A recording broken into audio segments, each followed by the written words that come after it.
The future of digital technologies is going to be determined by the future of climate change.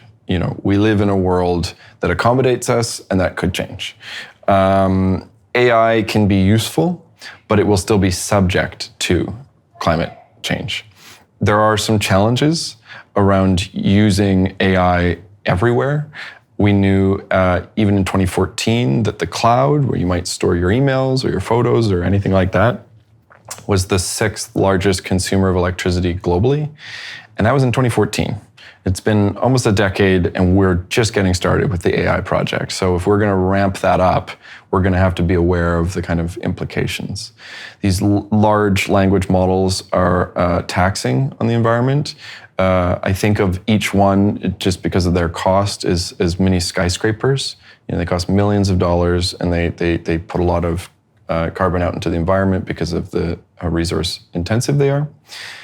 Now, that doesn't mean that things can't change. The open source movement is finding ways to kind of rely on more distributed techniques as opposed to these kind of large centralized models that are very ecologically taxing.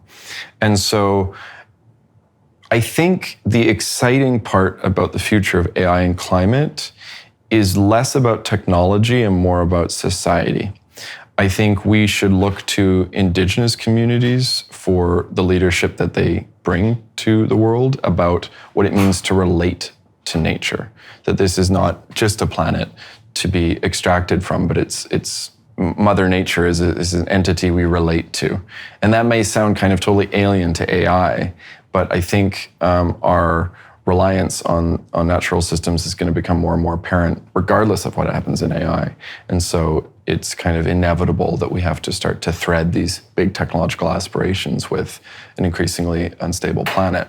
I don't think AI is going to be a silver bullet. Some people treat it as, the only tool that will avoid climate change.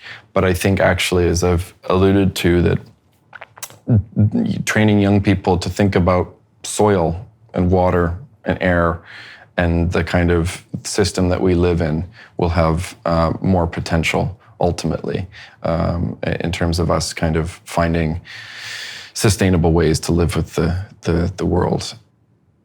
So one example that I've found compelling in terms of AI, using AI for climate mitigation strategies is in the realm of Earth observation. What does that mean? It means using satellites to get a sense of, in this case, emissions of individual factories around the world.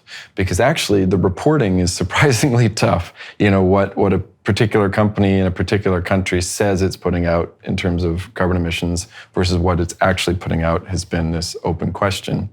But now using satellites, we can actually measure exactly what is coming from where. So the interesting thing about AI and climate will be this competition for resource in the short term. An interesting example there is a major ammunition manufacturer in Europe competing with a TikTok data server for electricity in Norway. And those sort of contests, I think, will unfold more and more as we rely on these tools.